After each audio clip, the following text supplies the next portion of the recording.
Henry, do you not realize you were fired? Yet you still have the nerve to come to work today? There was a reason you were fired. You're incompetent. I couldn't trust you with anything. Oh, you do know what incompetent means, right? Mr. Davis, I'm terribly sorry about that. I needed to leave the handover documents on your desk, but things were running late yesterday.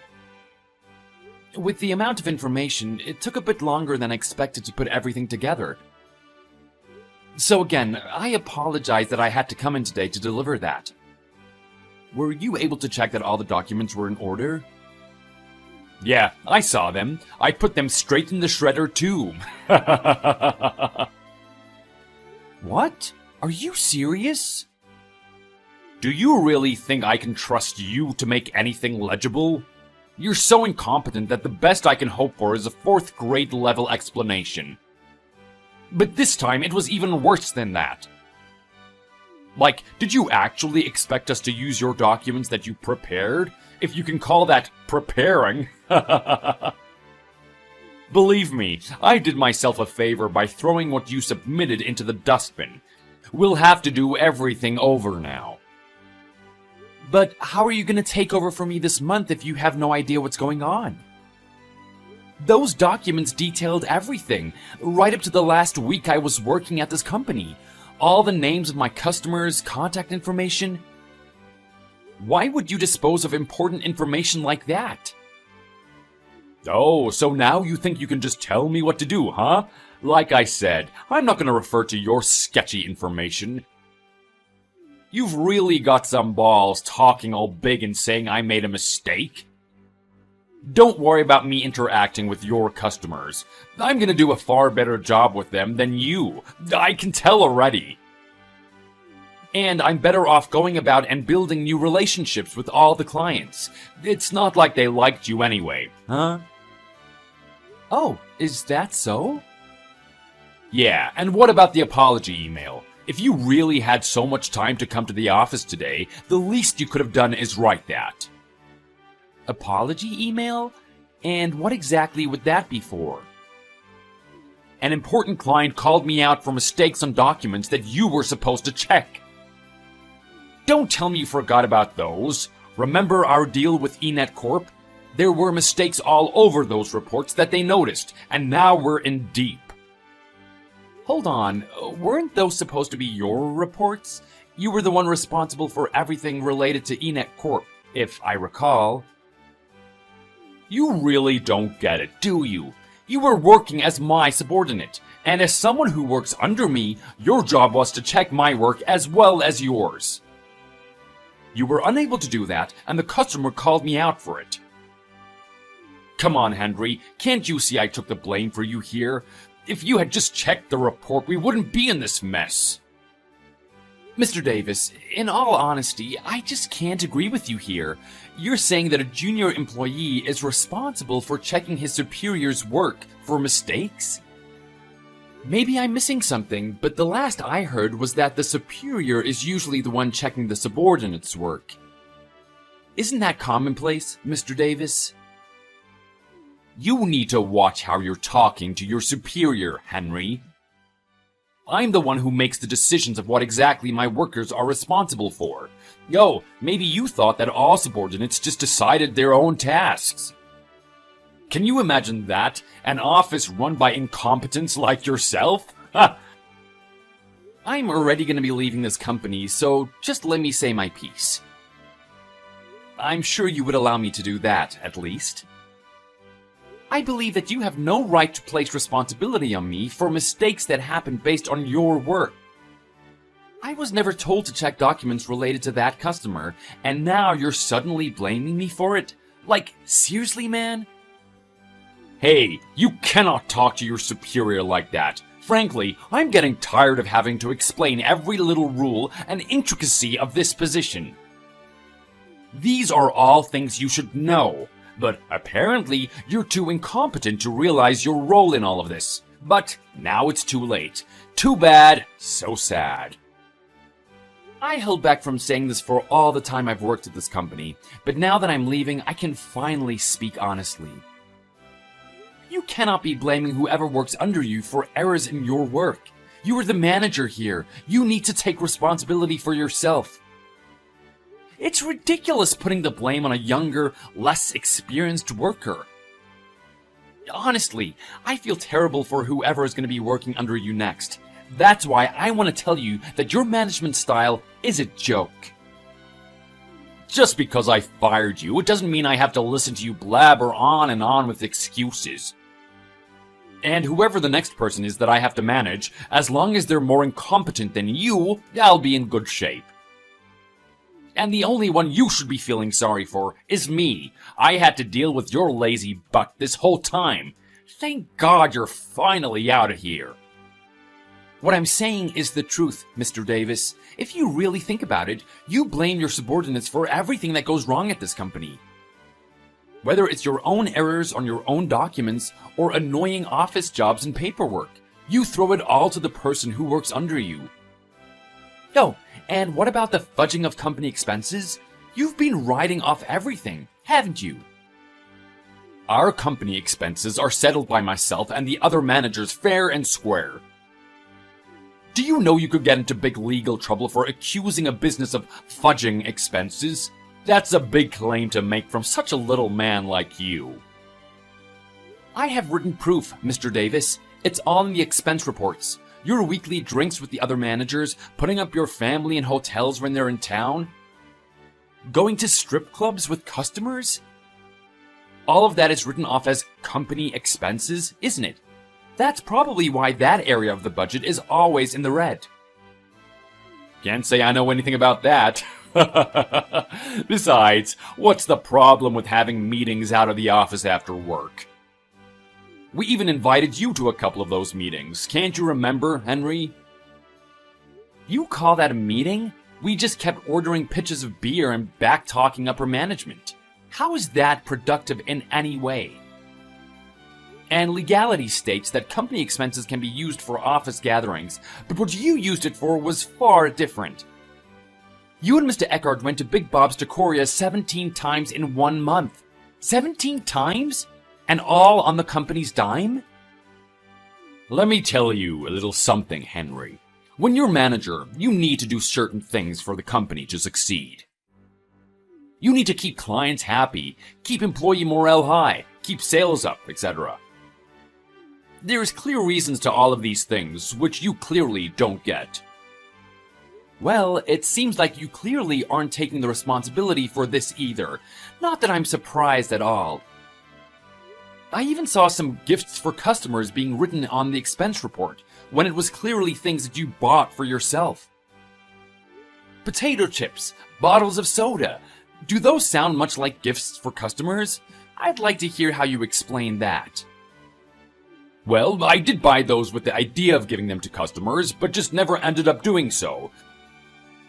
I've got clients who love that kind of stuff. I just wasn't able to make it to them in time, so I ate them myself. Another perk of being a manager, I guess. But you didn't bother to correct the expense report. Don't you realize you could get into real trouble for this kind of stuff? God, I'm getting tired of hearing all your false accusations. Everything is within the rules, Henry. Being a low-ranking employee like you wouldn't know what it really takes to run a company, which is why you're getting fired. I'm gonna say it once more, Mr. Davis. Do you realize that these things could seriously compromise your business moving forward? Do you realize that discussing business over enchiladas with my close work colleague is considered legal grounds for a meeting in almost any company? Stop before you embarrass yourself, son. By the way, any luck on finding your next job? It shouldn't be hard for such a shining example of an employee like yourself. Well, I'll make that all then. As for my next position, I'll be fine. Things will fall into place. I plan to work at this company for longer, so it's too bad it didn't work out. Honestly, I had real pride in serving my customers here, and I believed in the product. I guess it just wasn't meant to be. You had real pride, huh? In that case, why didn't you actually try to do a good job? All I heard from your customers were bad reviews. That's not true at all. I built relationships with all of my clients one by one. I was able to deliver them excellent service, and I stand by that. And all of those contact details were listed in the handover materials that I prepared. However, you deemed those as unacceptable.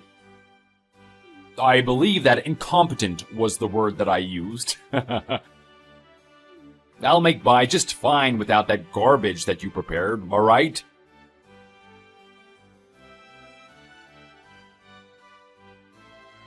What the hell did you say to them?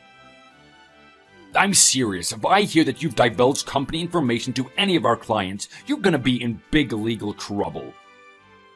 Oh, Mr. Davis, I didn't think I'd be hearing from you again after the last time.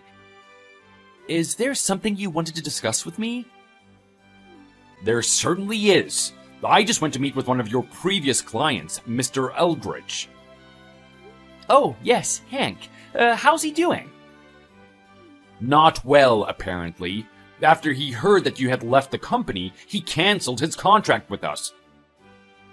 You must have made some kind of side arrangement with him or something, didn't you?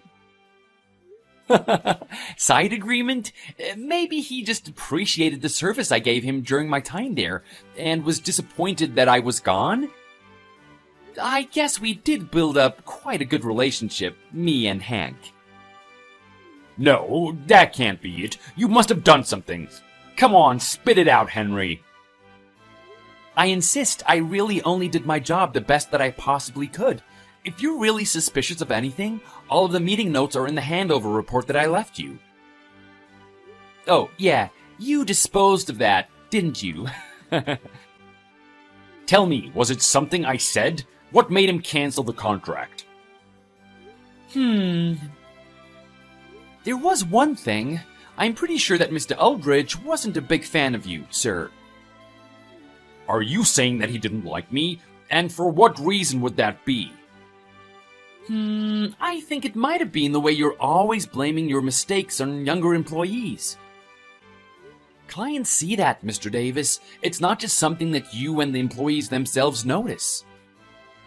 And how would clients find out about that, Henry? You must have been the one to tell them, right? That's company information. I'd never. I'm smart enough not to do something like that. Then how did this happen? Well, you know how you would call me when you noticed a mistake? You'd always be yelling right into the phone. Customers can hear that. You're supposed to make those kind of calls on the low, Henry. What were you thinking doing that in front of your boss? I did try to hide the fact that my boss was calling me out over the phone, but they noticed nonetheless. I guess they just sensed that something was off between me and my boss when they heard the way we talked on the phone. They weren't wrong. And they all knew that it was you who was my boss. That's no secret. That's why you don't let on about any of this stuff. Don't you know that's just common sense in a company? You shouldn't let clients sense that anything's off. Frankly, I tried, sir. It's just my clients knew how hard I worked and really couldn't see where I was going wrong. So, I guess they just figured that it was you after all. I can't imagine how you became so buddy-buddy with these customers that it made me look like some kind of bad guy. Like, you do realize they are customers, right? They're not your friends as much as you might think. The only reason the customers got such a negative image of me must have been because of the way you were talking about me. What did you tell them, Henry? I didn't tell them anything. They could see it in plain sight. Me having to apologize for mistakes that were clearly on you? The look on my face after getting off the phone with you. They could just tell. Nah, I ain't buying that. You definitely said something you didn't need to. I bet you were just bad-mouthing me the whole time you met with them. Listen, I did go to greet them one last time and told them that I had been fired from the company. I also mentioned that my boss, you, would be taking over for me. Then I mentioned the handover documents and that all further business would be handled by you. That's it. Idiot! You were supposed to give me information about each client verbally, in person. You can't just write all that confidential information in some report. God, that must have been it. Because of your stupid decision not to fill me in on all of the client's preferences and whatnot, I didn't know how to approach them. This could have been avoided. What are you talking about? I'm really certain that I'm not the one acting idiotic in this situation. I wrote information about each client in detail and made every point clear so that you wouldn't have to spend hours and hours going over it. Why in the world wouldn't you look at that? Enough! It's too late. You set this up so that the client hated me, for whatever reason, and that led to our company losing a valued customer. So, how are you gonna make up for this? I am afraid it's out of my hands now. Well, I guess I could just tell you. Huh? Tell me what? I guess Mr. Aldridge might have gotten a bad impression of you when I told him everything that happened. I think the way I put it was, I was fired by my terrible boss, and he's the one that's gonna be taking over my position. What did you say to him? You actually said that, like, in those words? Well, I may have made it a bit more colorful in the way I described it, but I was telling the truth. Never listening to what other employees have to say, spending company funds on your own private expenses, throwing responsibility on those under you. You're the definition of a terrible boss. What? Oh, and I might have mentioned that they may want to think about canceling their contract to avoid having to deal with an idiot like you. They also didn't appreciate the way I was laid off, with no prior notice. I can't believe this. You must have bribed them or something. Why would they just believe everything a lower-ranked employee like you has to say? Nah, unlike you, I don't take part in shady business money exchanges. The reason they believed me was, like I said, I built trust with them. I followed up whenever there was a problem, and tried to work towards solutions together. They appreciated that hard work. You're saying just by doing that you won them over? There must be something you're not letting on. You could learn from them. I'm sure if you asked them why they appreciated my service, they would give you some pointers too. Me? Learn from what you were doing? You really are nuts, aren't you? A little favoritism from customers and suddenly you're some kind of people-pleasing customer expert? Newsflash, buddy, you're jobless. Oh, about that. Just before this, I got quite an interesting call from our area manager. Mr. Harold? Yeah, he actually said that he was surprised that I had been fired. Also, on the notice that he received, it said that the reason I left the company was due to me quitting myself and not being fired.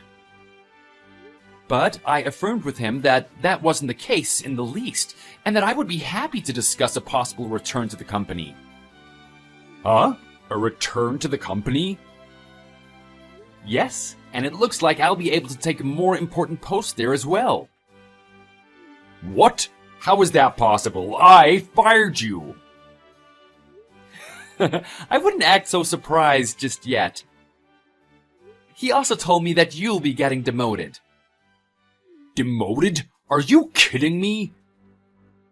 It seems Mr. Harold got in touch with some of the customers and heard some unfavorable reviews of the job you were doing. Not to mention, a lot of customers were livid when they heard that my job was being taken over by you. So, you're taking over my job then? What the hell is going on? Not so fast. I also took the liberty of telling Mr. Harold about the expense reports that I'd gone through. Needless to say, he was less than pleased. Outraged, even. Oh my god. Why did you have to go and do all that? How could you be so stupid? Oh, I'm getting a call from the head office right now. That must be Mr. Harold. Well, him or one of the other higher-ups. You might want to answer that. Listen, Henry, do me a solid here, man. Just tell them everything was a lie, and I'll let you off the hook for everything. Come on, I'll even throw in some extras. You like sports. I've got tickets to any team you like. Good one. Well, Mr. Davis, I think you learned a valuable lesson through this whole debacle. You might want to look in the mirror before you label someone else as incompetent. That person just might become your boss.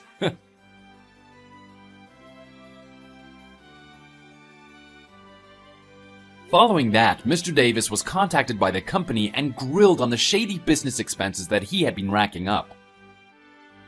With receipts as proof to show that he'd really been using company funds for personal expenses, he was promptly fired from his role as manager. The company had no choice but to take Mr. Davis to court. There, he was charged with unlawful use of company expenses and forced to pay back every cent of what he had spent. Henry, on the other hand, was able to take on a higher-up post in the same company that he had been unjustly fired from.